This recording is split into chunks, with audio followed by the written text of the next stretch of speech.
What is up, guys? It's Simon from PianoPig.com, and I'm back this week with another chord of the month.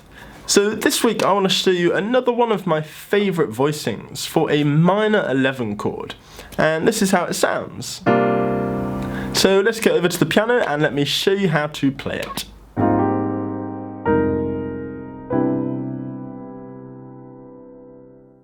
So we'll start by learning this chord in the key of C minor. Here it is. Now, what's really nice about this chord is how easy it is to work out in any key. If you look at my right hand, I'm essentially just playing a G minor 7.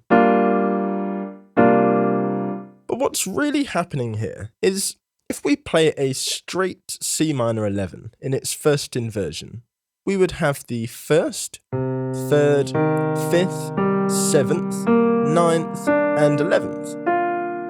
And all I'm doing is taking out the 3rd. This makes it less muddy and more harmonically pleasing to the ears. If you had the 3rd in, it gets a bit clunky and a bit hard to differentiate between the notes. I guess you could technically call this chord a C sus 11 since there's no 3rd present.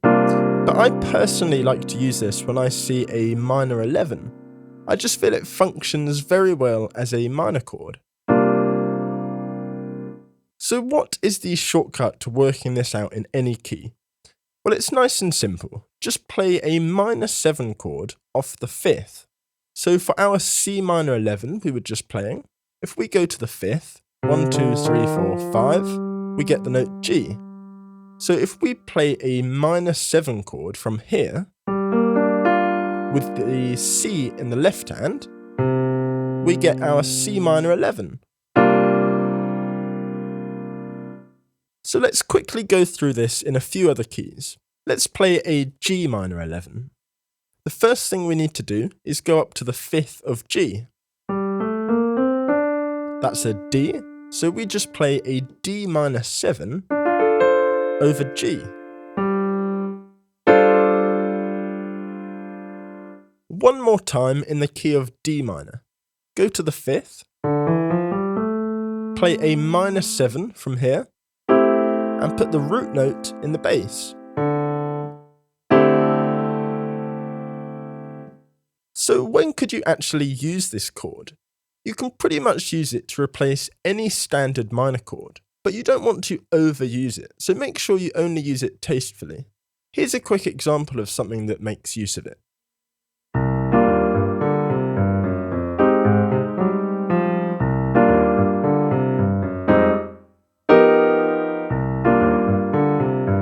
I actually made an entire video showing exactly how to play that, so I'll put a link to that up at the top now if you're interested. And you could also use that chord in a 2-5-1.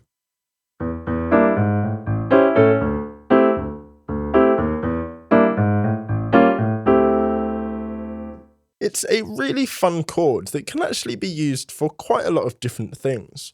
So have a go playing around with it and try to insert it into songs and chord progressions you already know to help practice it.